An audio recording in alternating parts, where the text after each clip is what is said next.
Assalamualaikum warahmatullahi taala wabarakatuh. Salam sejahtera semua pelajar-pelajar tingkatan 5, khususnya yang mengambil geografi SPM pada tahun 2021. Video pembelajaran pada hari ini belajar bersama Cikgu MHK.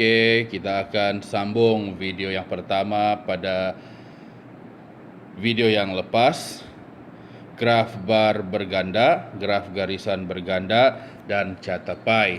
Pada video yang lepas, kita sudah belajar dan mengenali dua graf, yaitu graf bar berganda dan graf garisan berganda, serta kegunaan-kegunaan graf bar berganda, graf garisan berganda, dan catepai. Pada video kali ini, kita akan melihat bagaimana untuk melukis dengan betul, menghasilkan dengan betul, membuat plotan dengan betul untuk ketiga-tiganya, yaitu graf bar berganda, graf garisan berganda, dan catepai. Okey, kita teruskan kepada perkara 1.3, menghasilkan graf bar berganda, graf garisan berganda, dan catepai. Okey, kita lihat dulu yang pertama, langkah-langkah untuk membina graf bar berganda. Okey, perhatikan jadual 1.1, bilangan murid SMK Tanjung Panglima Perang Tanjung Muhammad mengikut jantina di antara tahun 2017 hingga 2019. Okey, ada dua data yang dipersembahkan di dalam ini. Yang pertama jantina dan yang kedua bilangan murid. Jantina lelaki dan perempuan. Ini merupakan paksi mendatar, manakala bilangan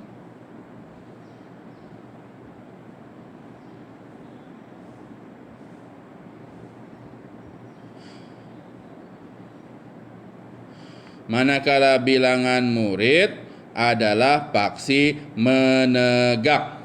Okey, bilangan murid adalah paksi menegak. Okey. Seterusnya, jadual 1.1 menunjukkan maklumat bilangan murid SMK TG Panglima Perang TG Muhammad mengikut jantina di antara tahun 2017 hingga 2019. Soalannya, berdasarkan maklumat di atas, kita boleh membina graf bar seperti berikut. Okey, kita lihat satu persatu langkah-langkah membina graf bar yang baik. Lukiskan paksi menegak dan paksi mendatar. Labelkan kedua-dua paksi tersebut. Paksi menegak mewakili bilangan murid, paksi mendatar mewakili bilangan tahun, jantina lelaki dan perempuan. Menentukan skala yang bersesuaian berdasarkan data yang diperolehi. Contohnya 1 cm mewakili 100 orang. Dalam soalan di atas, dia tidak memberikan skala. Okey, bila soalan tidak memberikan skala, kamu kena mengukur dengan baik supaya graf kamu tidak terlalu besar dan tidak terlalu kecil. Dan untuk soalan ini diberikan contoh 1 cm mewakili 100 orang. Jika kamu membuat 1 cm mewakili 50 orang, graf bar kamu akan menjadi lebih besar.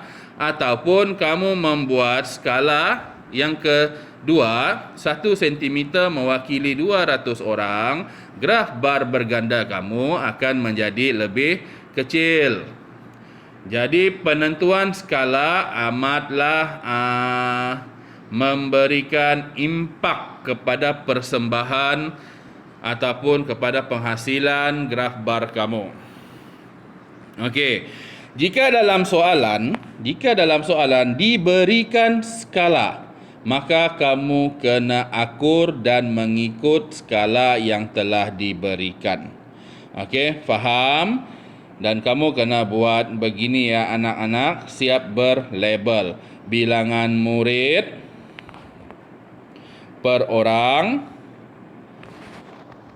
Ini bilangan murid per orang dan tahun berada di bawah. Yang maksud cikgu skala tadi 1 cm bersamaan 100 di sini maksud dia. 1 cm 100. 1 cm kedua 200. 1 cm yang ketiga 300 sampailah yang seterusnya. Okey. Kemudian langkah kedua,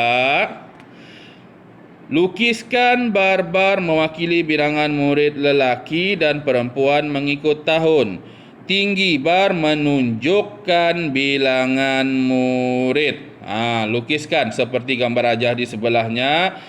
Dan barulah kamu ke langkah yang ketiga, lorek atau warnakan bar yang telah dilukis. Lorekan atau warna mestilah berbeza bagi menunjukkan perbezaan setiap bar. Okey, kalau dalam gambar rajah yang diberikan, dia menggunakan warna purple untuk lelaki dan warna merah untuk perempuan. Cantikkan graf bar yang dibina ini. Beginilah kamu kena membina graf bar berganda dengan baik. Kemudian B, sediakan petunjuk berpandukan lorekan atau warna yang telah dibuat pada setiap bar. Okey, kamu kena sediakan petunjuk. Ini petunjuk. Kamu kena buat petunjuk seperti ini di dalam graf bar. Carilah mana ruang kosong. Di bawah boleh, di atas sikit boleh, mana-mana ruangan kosong yang bersesuaian. Okey, kemudian kamu kenalah tuliskan tajuk yang sesuai di atas. Okey, di atas. Jangan buat di tempat lain. Begini anak-anak sekalian. Buat di atas. Jumlah murid SMK TIG Panglima Perang TG Muhammad mengikut jantina di antara tahun 2017 hingga 2019. Jangan tulis tajuk di bawah atau di tepi sini atau di antara garis graf bar berganda. Tidak sesuai. Tajuk mestilah berada di atas graf bar berganda. Okey, faham? Dan yang terakhir, tuliskan skala graf di bahagian bawah graf. Di sini. Skala berada di bawah. Skala titik 2 bertindih 1 cm mewakili 100 murid. 100 orang murid. Okey anak-anak, begitulah cara untuk menghasilkan graf bar berganda dengan baik. Lukiskan paksi menegak, paksi mendatar, buat label skala, label tahun. Okey. Kemudian lukiskan graf-graf bar-bar yang mewakili bilangan murid lelaki dan perempuan, mewakili data. Okey, lepas tu warnakan atau lorekan, buat petunjuk dan akhirnya buat tajuk dan skala. Maka lengkaplah lukisan graf bar berganda kamu. Setakat ini boleh faham kan? Okey, sebentar lagi kita akan melihat cara-cara untuk melukis graf garisan berganda. Okey, sebelum kita pergi kepada graf garisan berganda, cikgu mahu kamu buat sedikit senaman ringan. Tutup mata kamu sebanyak 10 kali. Tutup, buka sebanyak 10 kali. Okey, mari kita buat bersama-sama. Tutup, buka, tutup, buka, tutup, buka, tutup, buka, tutup, buka, tutup, buka, tutup, buka, tutup, buka, tutup, buka. Okey, kemudian mari kita sama-sama angkat bahu kita ke atas dan ke bawah juga sebanyak 10 kali. Atas, bawah, atas, bawah, atas, bawah, atas, bawah, atas, bawah, atas, bawah, atas, bawah, atas, bawah. Okey, ini tujuannya untuk kamu relax dan kamu segar untuk meneruskan pembelajaran kita pada kali ini. Okey, pelajar-pelajar sekalian, kita teruskan kepada yang kedua, langkah-langkah membina graf garisan berganda. Sama seperti yang tadi, diberikan jadual. Yang kali ini jadual 1/2, ekspor getah Malaysia ke negara China dan Jerman di antara tahun 2017 hingga tahun 2020. Ada dua data yang diberikan, China dan Jerman. Okey, tajuknya bermula perkataan ekspor sehingga tahun 2020. Jadual 1/2 menunjukkan maklumat tentang nilai ekspor getah Malaysia ke negara China dan Jerman di antara tahun 2017 hingga tahun 2020.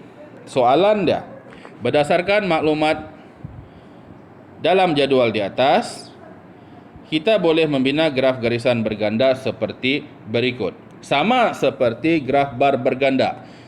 Okey, lukiskan paksi mendekat dan paksi mendatar. Labelkan kedua-dua paksi tersebut. Paksi menegak mewakili nilai ekspor, kena ditulis ekspor. Unitnya adalah tan metrik, kena lengkap sebab ini memberikan markah. Dan paksi mendatar mewakili tahun, yang mana mewakili negara China dan negara Jerman. Okey.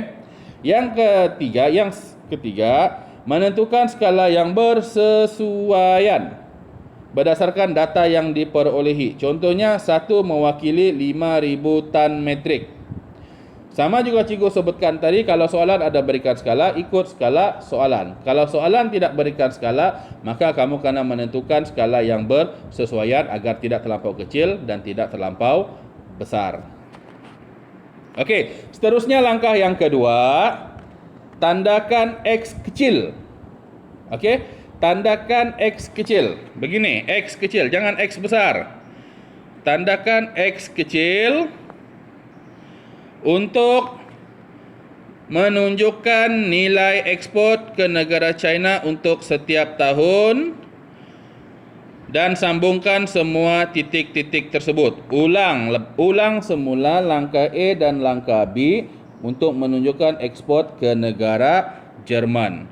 Okey, lepas itu buat satu garisan yang menyambungkan titik-titik tersebut. Dan kita lihat pula langkah yang ketiga, anak-anak, pelajar-pelajar cikgu sekalian. Langkah yang ketiga, pastikan dua-dua garis yang diplotkan mempunyai garisan yang berbeza seperti warna ataupun corak garisan. Maksudnya ini, kamu kena bezakan nih garisan plotan yang X yang kita gariskan tadi itu mesti berbeza. Sebaiknya gunakan warna, pensel warna. Sebaiknya. Okey. Kemudian buatkanlah petunjuk. Contoh berwarna merah, garisan merah untuk negara China, garisan ungu untuk negara Jerman. Okey, seterusnya lengkapkan graf kamu itu dengan tajuk dan petunjuk yang sesuai. Okey, lukiskan tajuk. Ekspor getah ke negara China dan Jerman antara tahun 2017 hingga 2020. Samakan seperti soalannya yang di atas, ekspor getah Malaysia ke negara China dan Jerman antara tahun 2017 hingga tahun 2020. Jangan diubah apa-apa, jangan ditambah apa-apa, salin saja bulat-bulat. Dan kamu akan dapat satu markah untuk tajuk. Dan jangan lupa lukiskan skala graf di bahagian bawah graf. Sekali lagi ingin cikgu ingatkan kepada kamu semua, tajuk hendaklah ditulis di bahagian atas kertas graf. Jangan ditulis di samping kanan, di samping kiri ataupun di bawah.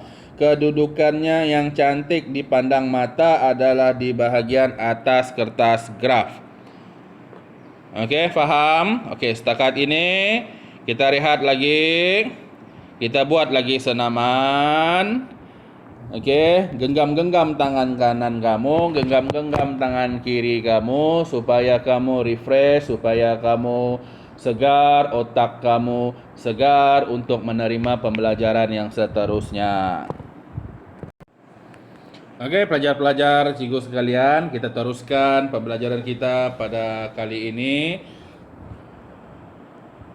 Yang ketiga, untuk membina cartapai. Berikut adalah langkah-langkah untuk membina cartapai dengan baik. Untuk melukis cartapai, kita perlu mengumpulkan data terlebih dahulu. Berdasarkan data yang diperoleh, kita perlu menukar maklumat kepada bentuk peratus dan sudut sektor. Kedua-dua perkara tersebut penting untuk melukis cartapai dengan betul dan tepat. Okey, kita perlu selesaikan dulu pengiraan matematik untuk peratus dan sudut sektor. Dalam soalan, kebiasaannya soalan hanya memberikan data sehingga jumlah penjualan unit, manakala peratus dan sudut sektor tidak diberikan dan kamu dikehendaki untuk membuat pengiraan. Okey, berikut adalah rumus untuk pengiraan peratus. Peratus, bilangan jenama kenderaan, contoh jenama kenderaan A, bahagi dengan jumlah penjualan kenderaan didarab dengan 100. Contohnya 137.225 dibahagi dengan jumlahnya 326.340. Okey. Dan didarab dengan 100, maka kamu akan dapat 42%. Ini cara pengiraan peratus untuk cartapai. Yang kedua, cara pengiraan sudut sektor. Bilangan jenama kenderaan dibahagi dengan jumlah penjualan kenderaan didarab dengan 360 darjah. Contohnya begitu, 137.225 bahagi 326.340 darab 360 darjah bersamaan 151%. Jika jawapan kamu dalam titik perpuluhan, maka kamu hendaklah membuat pembundaran sehingga menjadi nombor bulat.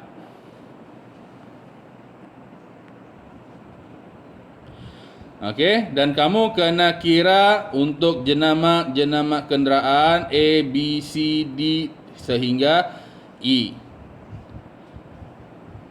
Sudut sektor ini penting untuk kita membahagikan cartapai nanti dengan tepat. Manakala peratus adalah data yang akan dipersembahkan pada cartapai. Jadi kedua-duanya penting untuk kamu kira dengan betul. Jangan tersalah kira. Tekan kalkulator berhati-hati. Okey. Dalam soalan di atas juga tidak diberikan jejari. Maka untuk langkah yang pertama membuat cartapai yang baik, kamu kena tentukan jejari yang betul. Okey, cikgu cadangkan gunakanlah jejari 5 cm. Kemudian lukiskan bulatan dengan menggunakan jangka lukis di atas sehelai kertas graf. Okey, mesti menggunakan kertas graf. Lukis garisan tegak dari pusat bulatan jejari 5 cm bagi saiz bulatan tersebut. Okey, buat begini . buat bulatan, kemudian ada satu garisan tegak dari pusat bulatan ke atas bulatan.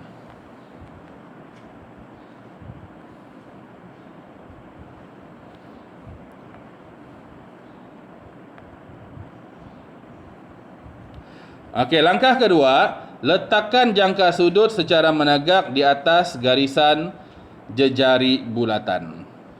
Okey. Ukur saiz sudut bermula 0 darjah mengikut arah putaran jam. Kamu kena ikut arah putaran jam. Lukis garisan sudut sektor berdasarkan nilai sudut sektor yang telah kamu kira tadi. Okey, di jadual ini. Nah, berdasarkan sudut sektor yang kamu kira dalam jadual yang ini, yang tadi di atas nih. Yang ini.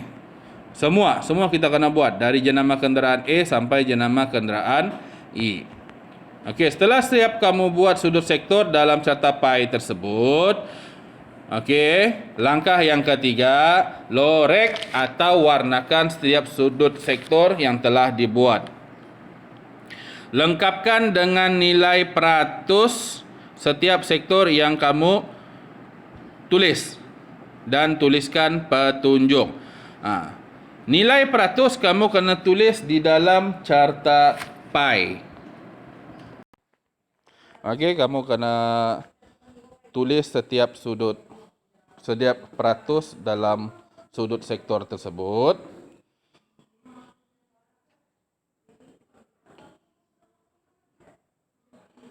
Okey. C, nyatakan jumlah keseluruhan jualan kenderaan. Itu macam di bawah carta pi itu dia nyatakan sana. Jumlah jualan kenderaan 326,340,000 unit. Nyatakan, tuliskan saja di bawah carta pi kamu. Kemudian yang terakhir, jangan lupa tulis tajuk carta pi bagi menunjukkan maklumat yang hendak dipaparkan. Jumlah penjualan kenderaan syarikat Garuda mengikut jenama pada tahun 2020.